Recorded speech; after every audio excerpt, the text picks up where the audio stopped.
Bueno, yo soy Domingo Rodríguez López, soy la cuarta generación en la plaza, la tercera dentro del mercado, pero yo realmente que llevando el puesto lo llevo desde el año 90 más o menos.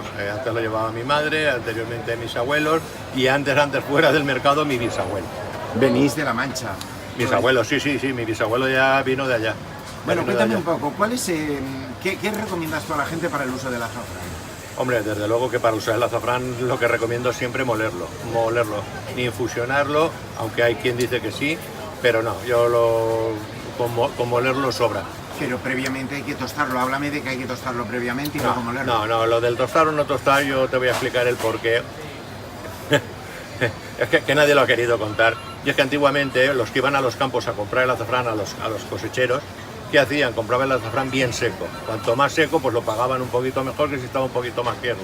Luego cuando ellos llegaban a casa, ¿qué hacían? Con una sulfatadora, con un spray de estos, humedecían el azafrán para que pesara un poco más. Entonces en casa lo que se hacía no era tostar ya lo tuesta el cosechero. Lo que se hace, o lo que hacían con eso era resecarlo, pero para poderlo moler.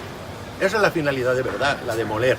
Y por eso el tostar en casa, ponerlo encima de la tapa del puchero y toda esa historia. Pero todo el azafrán de España está tostado, y si se compra como tiene que comprarse, no requiere para nada ponerlo encima de la tapa del puchero ni en ningún lado. Bueno, y colorear, colorea. De sobra, y podemos hacer la prueba de que da tanto color o más que el colorante.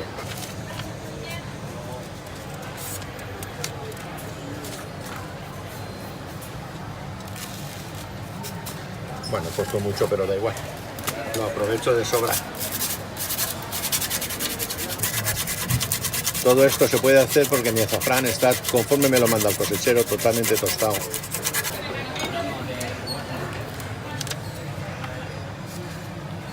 Bueno, lo haremos al revés para que se vea cómo cae. Quitaremos el azafrán. Pero solo con ese rastro que queda ahí Míralo. en el papel, para que digan que el azafrán no colorea, ¿Vale? simplemente, sí, con un poquito de agua que le pone, fijaros. Y fría. ¿Y por qué apareció el colorante? Pues muy sencillo, en la posguerra aquí en España, pues la gente, pues la verdad, pasaba mucha calamidad, mucha escasez. ¿Qué pasa? Que por no comerse el arroz blanco, que me parecía hospitalario, un arroz hospitalario, pues se inventó este colorante, o esta tintura, porque no es ni más ni menos que un tinte, para poner el arroz amarillo. Pero ni aporta sabor, ni aporta color, nada de nada. Y por eso se sacó, claro, evidentemente, un kilo de azafrán hoy por hoy está sobre los 4.000 euros. El colorante, un colorante bueno, está en 14 o 15 euros. El kilo. El kilo, o sea que por eso ni más ni menos.